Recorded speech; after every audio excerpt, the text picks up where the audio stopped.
Hello, good morning everyone. You are most welcome in my YouTube channel. Today I am going to start with new chapter. Chapter name is metals and non-metals. बहुत ही important chapter है. तो सबसे पहले बात करते हैं physical properties of the metals. ठीक है, तो फिजिकल प्रॉपर्टीज में क्या क्या है, जैसे conductors, ductiles, sonorous, lustre, solitary, melting points and boiling points. So these are the physical properties of the metals. Okay, तो सबसे पहले बात करते हैं कंडक्टर्स. तो जितने भी सारे मेटल्स होते हैं they are good conductor of the heat and electricity. That means they are good conductor of heat and electricity. Okay, next one ductiles. Ductiles means जितने भी सारे मेटल्स हैं उसमें एक एबिलिटी होता है which can be drawn into the very fine wire, जिसको हम बहुत पतले वायर की तरह उसको खींच सकते हैं. लेकिन ये नॉन मेटल में ऐसा पॉसिबल नहीं है. जैसे कि कॉपर हो गया, गोल्ड हो गया, सिल्वर हो गया, इसको बहुत पतले वायर में इसको हम ड्रॉन कर सकते हैं. सो ये जो प्रॉपर्टी है इस प्रॉपर्टीज़ को बोलते हैं डक्टाइल्स. लेकिन ये नॉन मेटल में नहीं होता. जैसे वुड को हम ड्रॉ नहीं कर सकते पतले वायर में. फाइबर्स जितने भी सारे फाइबर्स होते हैं, चाहे वो सिंथेटिक फाइबर हो या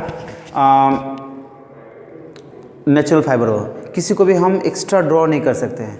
सो ये नॉन मेटल में ऐसा नहीं होता है. नेक्स्ट है मेलेबिलिटी. मेलेबिलिटी मीन्स मेटल्स का एक और प्रॉपर्टीज़ होता है कि इसको जो हम हैमर द्वारा पतले शीट की में कन्वर्ट कर सकते हैं.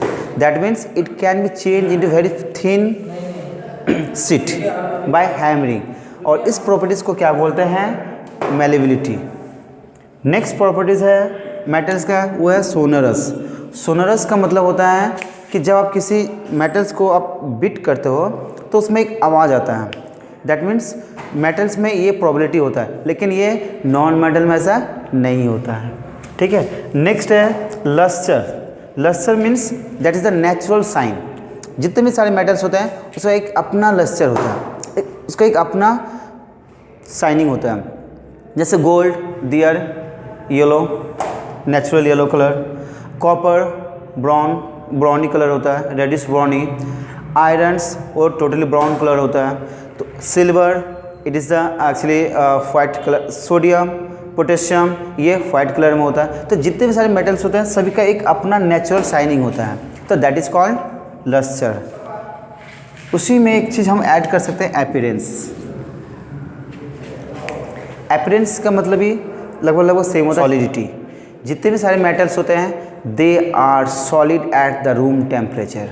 जितने भी सारे मेटल्स हैं आप देखोगे सारा मेटल्स रूम टेम्परेचर पे सॉलिड होता है. एक्सेप्शन आएगा, हाँ केमिस्ट्री है इसलिए डेफिनेटली यहाँ पे एक एक्सेप्शन आएगा. तो एक्सेप्शन में क्या आ जाता है, एक्सेप्शन में आएगा mercury. Mercury is the only one metal which is found in the liquid state at the room temperature. ये जो है रूम टेम्परेचर में लिक्विड स्टेट में मिलता है. ठीक है, बाकी सारा मेटल रूम टेम्परेचर में सॉलिड से पाया जाता है. नेक्स्ट है MP. MP means melting point. तो जितने सारे मेटल्स होता है सभी का जो मेल्टिंग पॉइंट है नॉन मेटल के कंपैरिजन में इसका ज़्यादा होता है. ठीक है, और सभी मेटल्स का जो डिफरेंट मेल्टिंग पॉइंट भी होता है, डिफरेंट बॉइलिंग पॉइंट भी होता है. बट ये जो है नॉन मेटल से ज़्यादा होता है. ठीक है, physical properties of the non metals यहाँ पे ऐड कर देता हूँ मैं, नॉन मेटल. तो जितने भी सारे नॉन मेटल्स होते हैं इनका फिजिकल प्रॉपर्टीज क्या क्या है, जस्ट इसका ऑपोजिट होता है. Opposite means conductor. तो जितने भी सारे नॉन मेटल हैं they are bad conductor of the heat and electricity. Exception में इसका आ जाएगा नॉन मेटल में. एक्सेप्शन में क्या आ जाएगा, ग्रेफाइट. ग्रेफाइट एक ऐसा नॉन मेटल है जो कि कार्बन से बना हुआ है और ये गुड कंडक्टर होता है इलेक्ट्रिसिटी का. रीज़न क्या है, क्योंकि इसमें फ्री इलेक्ट्रॉन्स होते हैं. Graphite it is made of the carbon.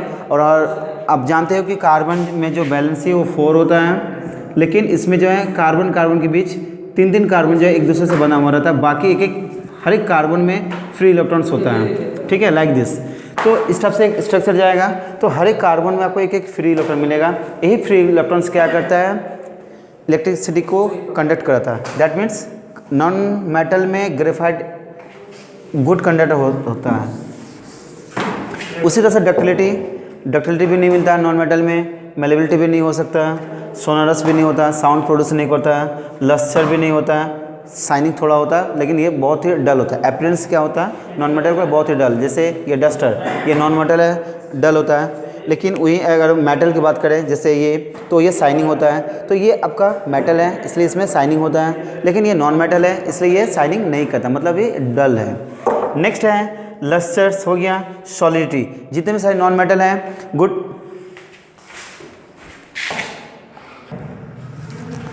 सो दोस्तों नेक्स्ट टॉपिक है chemical properties of the non metal. तो what are the chemical properties of the metals? तो पहला पॉइंट लेते हैं रिएक्शंस। केमिकल प्रॉपर्टीज मीन्स जब मेटल्स या नॉन मेटल रिएक्शंस करते हैं और नए सब्सटेंस फॉर्म करता है by the chemically, that is the called chemical properties. तो सबसे पहले मेटल्स को हम रिएक्शन करवाते हैं ऑक्सीजन के साथ और देखते हैं कौन कौन सा कंपाउंड फॉर्म करता है। तो first topic is reactions with oxygen.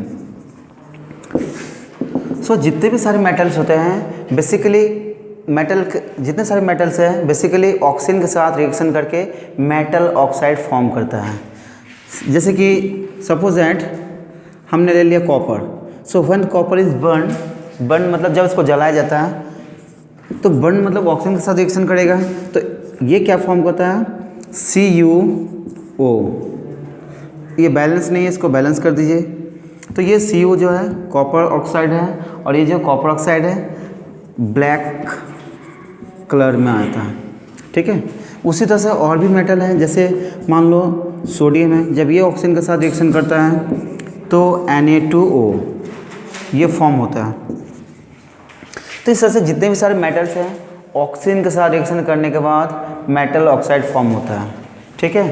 Next है रिएक्शन विथ वाटर। बट कुछ ऐसा भी मेटल्स हैं जो लिस्ट रिएक्टिविटी है, मैं वो बाद में बताऊंगा कि रिएक्टिविटी सीरीज है क्या। तो जो लिस्ट रिएक्टिविटी मेटल्स है जैसे कि प्लेटिनम है, गोल्ड है, इसको Au लिखते हैं, और है सिल्वर जिसको Ag। ये सारे लिस्ट रिएक्टिव मेटल्स हैं जो कि ऑक्सीजन के साथ उतना आसानी से रिएक्शंस नहीं करते हैं, ठीक है। तो आइए नेक्स्ट है रिएक्शंस विथ वाटर।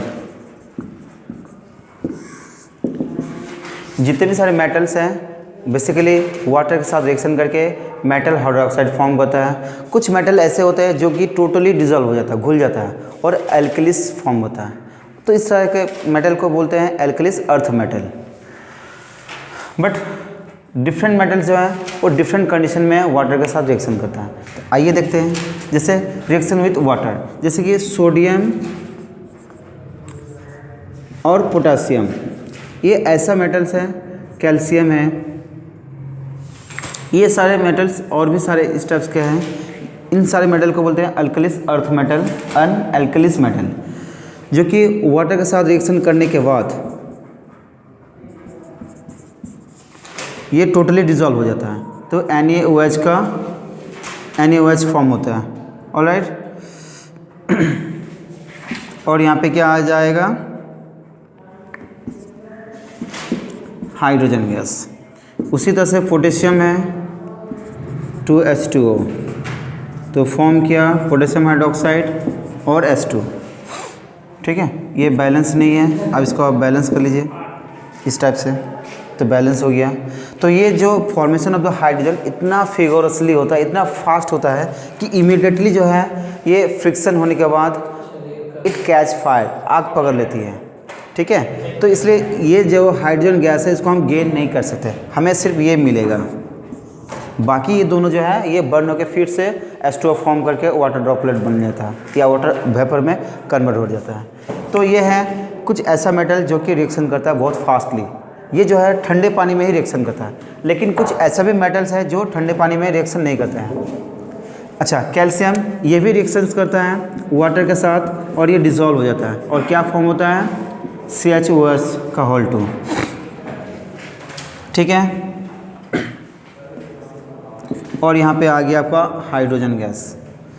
तो ये उतना विगोरसली नहीं होता है, लेकिन थोड़ा फास्ट होता है अदर्स मेटल के कंपैरिजन में। चलिए नेक्स्ट टॉपिक है, सॉरी इसी में है, अभी और सारे मेटल्स हैं। जैसे मान लेते हैं ये तो अभी सोडियम पोटेशियम ये सब हुआ। कुछ ऐसा भी मेटल्स है जैसे कि एल्युमिनियम, तो ये जो है ठंडे पानी के साथ रिएक्शन नहीं करता है, गर्म पानी के साथ रिएक्शन करता है क्या? देखते हैं, गर्म पानी के साथ करेगा। एक होता है, पहले मैग्नीशियम लेते हैं, तो ये जो मैग्नीशियम है ये गर्म पानी के साथ रिएक्शन करता है, ठंडे पानी के साथ नहीं करता है। तो यहाँ पे वाटर लेना होगा, but what kinds of water? Warm water, ये पानी गर्म होना चाहिए। तो ये फॉर्म होता है मैग्नीशियम हाइड्रोक्साइड, ये फॉर्म होता है। और ये जो मैग्नीशियम जो है ना, इसका जो आयंस है वो फ्लोट करता है। Float means due to formation of the hydrogen. ये जो हाइड्रोजन गैस है, इन्हीं हाइड्रोजन गैस के कारण ही ये हाइड्रोजन का बबल्स बनने लगता है।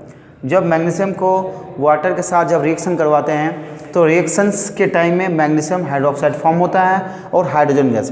तो ये जो हाइड्रोजन गैस है ये बबल्स बनाता है। तो ये जो बबल्स है मैग्नीशियम हाइड्रोक्साइड का जो है उनको ऊपर ला देता है, and that's why magnesium hydroxide float over the reactions. ठीक है, ये जो पानी आएगा उसके ऊपर फ्लोट करने लगता है। तो ये है हाइड्रोजन के बबल्स के कारण ये फ्लोट करता है। समझ में आ गया?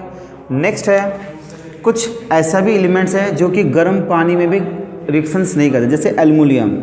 ये अगर गर्म पानी लेंगे तो ये रिएक्शंस नहीं करेंगे। तो इसके लिए आपको कैसा पानी चाहिए? स्टीम चाहिए, स्टीम। दैट मीन्स H2O लेना होगा, लेकिन भाप के फॉर्म में लेना होगा, तभी ये रिएक्शंस करेगा।